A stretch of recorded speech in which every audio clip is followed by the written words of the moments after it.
Olá, tudo bem? Seja bem-vindo ao canal Meu Momento com Deus. Nessa ocasião nós teremos mais um estudo guiado, mais uma lição da Escola Sabatina para a honra e glória do nosso Deus. Se você está chegando aqui, quem sabe pela primeira vez, deixa eu te fazer um pedido muito especial. Que tal? E preste atenção. Que tal você se inscrever nesse canal? Afinal de contas, esse canal ele é dedicado para meditar, para estudar, para ter tempo de qualidade com o nosso Deus e Criador. Eu creio que é exatamente isso que você está buscando. E eu creio que você encontrou. Então já se inscreve para que de hoje em diante você não perca mais nenhum momento com Deus. E aproveita a ocasião e deixa o gostei. Vamos fazer com que esse canal seja um canal relevante para que mais e mais pessoas tenham também o seu momento com Deus. Eu conto com você. Deixe o seu comentário, compartilhe esse vídeo para todos os seus amigos. Eles vão ficar felizes em ser influenciados, em ser incentivados por você a ter um momento com Deus. Vai ser maravilhoso, tá bom? Vamos fazer nossa oração para logo em seguida descobrir qual será o tema do estudo de hoje? Oremos então?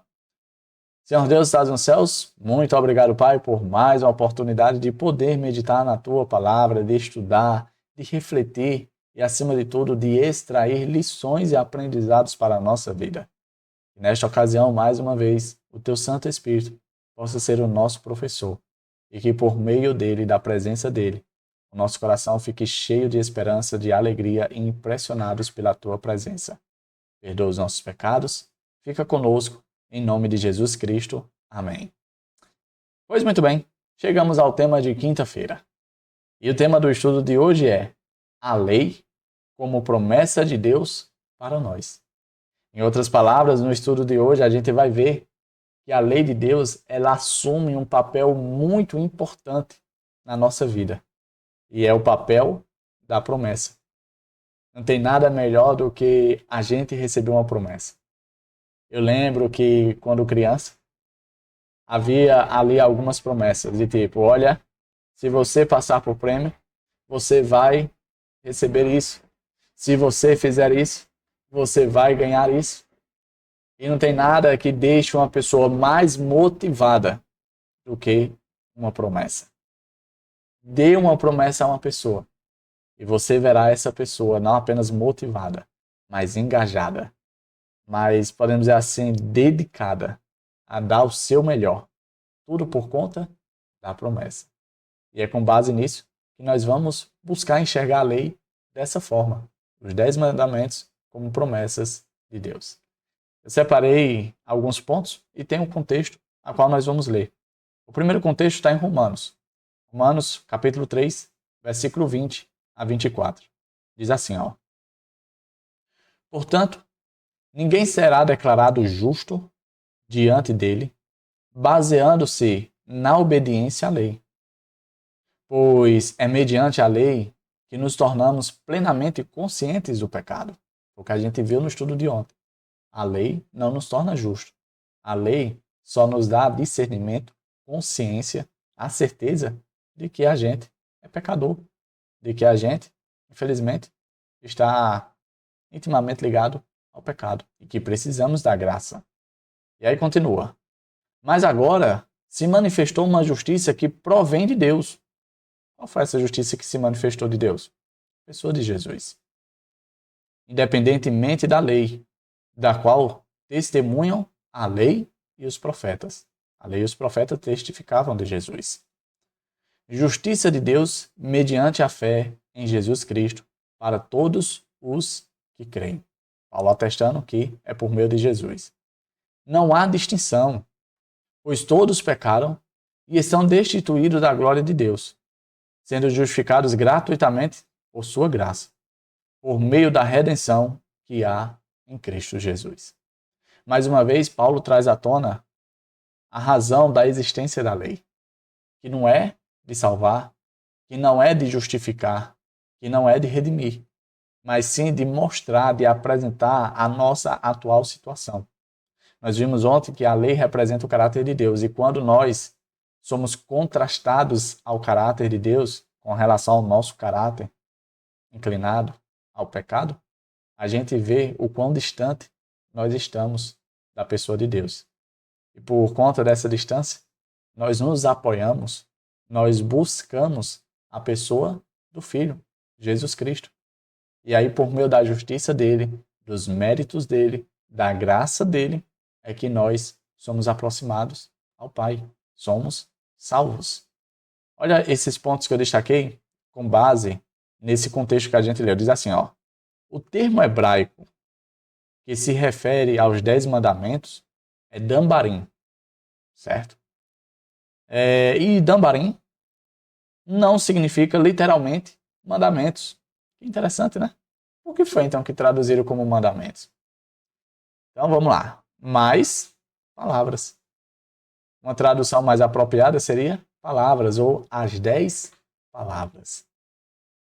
Além disso, dambar, que é uma parte da palavra dambarim, pode significar promessas. Então, facilmente, os 10 mandamentos poderia também ser entendido, e não estaria errado, como as 10 promessas. E aí continua dizendo o seguinte, ó, e isso é expressamente visto em várias passagens dentro do contexto bíblico. Por exemplo, a lição trouxe 1, 2, 3, 4, 5, 6, 7, 8, 9, 10. 10 passagens trazendo à tona a lei de Deus como promessas. Que maravilhoso, não é? Olha esse outro ponto que diz aqui, ó. Devemos entender o decálogo como promessas de Deus, que nos guiarão no caminho certo, para que Ele possa fazer coisas maravilhosas por nós. Qual é a nossa parte nisso? Obedecer.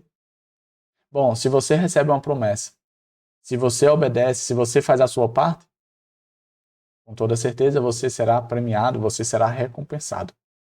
E é exatamente isso que acontece comigo, com você, quando nós obedecemos à lei. Tendo em mente que a obediência da lei não resulta em salvação, como a gente viu no verso. A gente não obedece à lei para se salvar. A gente obedece à lei porque já foi salvo, já foi alcançado por Jesus. A influência de Jesus já nos alcançou. E por meio dessa influência é que nós estamos conseguindo obedecer à lei, buscar obedecer à lei. Está entendendo a ordem das coisas como são?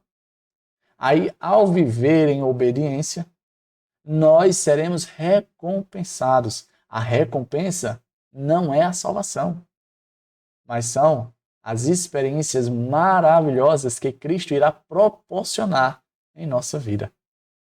Tendo em vista que a salvação já foi concedida pelos méritos de Cristo, ao aceitarmos a sua morte expiatória ali na cruz do Calvário. Foi apresentado aqui um outro contexto muito interessante no nosso estudo. Diz assim, ó, Romanos 10, 4. Porque o fim da lei é Cristo, para a justificação de todo o que crê. Será que com base nesse verso a gente pode tirar um entendimento equivocado? Porque o fim da lei é Cristo. Significa dizer que depois de Cristo não há mais necessidade de observar e obedecer à lei? Será que é isso que Paulo está querendo dizer? Será que Paulo está se contradizendo, já que ele fala tanto sobre a permanência e a eternidade da lei? Vamos entender então esse verso, para a gente não ficar com dúvida. E quem sabe, quando algumas pessoas vierem trazer à tona esse verso, a gente saber explicar de forma correta? Preste atenção no que diz aqui o estudo. Ó. Paulo afirmou que Jesus Cristo é o fim. A palavra fim em grego é telos, certo? Da lei. Mas não no sentido de que ele a tenha abolido ou eliminado. Sabe por quê? Porque embora o telos, a palavra grega telos, tenha sido traduzido como fim, em algumas outras traduções, a palavra é traduzida como finalidade, como objetivo, como propósito. Em outras palavras, a tradução deveria ser o seguinte: Cristo é o propósito para o qual a lei foi dada. Como resultado, a todo o que nele crê é declarado justo. Essa seria uma tradução mais correta. Inclusive, essa tradução está encontrada ali na NVT. Tá certo? Então, a gente vê que a lei, ela não encontra um fim em Cristo, mas ela encontra o propósito, o destino em Cristo. Nós vimos ontem que o propósito da lei é como se fosse uma placa, né, apontando para Cristo. É por meio da lei que eu e você somos levados a Cristo. Porque quando contemplamos a nossa real situação espiritual frente ao caráter perfeito e santo de Deus, a gente diz, rapaz, a gente está perdido. A gente está perdido, perdido, perdido. E aí, o que vamos fazer? Bom, só existe uma saída. A placa aqui está dizendo que a salvação está na pessoa de Jesus. Então vamos até Jesus. Vamos buscar em Jesus. Vamos conhecer Jesus, que somente por meio dele a gente vai alcançar a salvação. É isso que Paulo estava querendo dizer com esse verso 4 do capítulo 10 de Romanos. O objetivo, o propósito, a finalidade da lei é nos levar, é nos aproximar de Cristo. E aí, por meio dessa aproximação, nós seremos observantes e obedientes à lei de Deus. Olha esse outro ponto que eu destaquei. Paulo destacou a importância da lei, bem como sua legitimidade e autoridade permanente. Bom, se Paulo estava querendo dizer que a lei encontra o fim, no sentido de término, na pessoa de Cristo, então ele estaria em contradição com os outros contextos, como por exemplo Romanos 3,31, 1 Coríntios 7,19, Gálatas 5,6, em que ele fala e traz à tona a legitimidade, a permanência, a eternidade da lei. Então, não pode ser entendido o fim em Cristo Jesus no sentido de término, de finalidade, de terminade, mas sim de propósito, de objetivo, de apontar e de encontrar na pessoa de Jesus a salvação e a graça concedida por ele. Tá bom? O último ponto do nosso estudo que eu separei diz assim, portanto, seria incorreto afirmar que ele tenha invalidado, substituído ou abolido a lei. Cristo é o objetivo da lei, aquele para quem ela aponta. Então, toda vez que você meditar sobre a lei, lembre-se, ela está nos levando para perto de Cristo. Ela está nos aproximando de Cristo. E aí a gente vê o quão importante e relevante é a lei de Deus, os 10 mandamentos, as 10 palavras ou as 10 promessas na minha e na sua vida. Tá bom? Chegamos ao fim. Foi maravilhoso o estudo de hoje. Eu espero que, assim como o Espírito falou ao meu coração, também possa ter falado ao seu. Tá bom? E se você chegou até aqui e ainda não é inscrito, aproveita, se inscreve. Não perde essa chance, essa oportunidade de ser influenciado, incentivado por mim todos os dias a ter o teu momento com Deus. Eu tenho certeza que o nosso Pai ficará muito feliz em nos ter perto dele todos os dias. Tá bom? Até a próxima. Eu te espero aqui amanhã. Amanhã ainda tem estudo, não falta, tá? Comparece. É isso? Até a próxima. E tchau, tchau.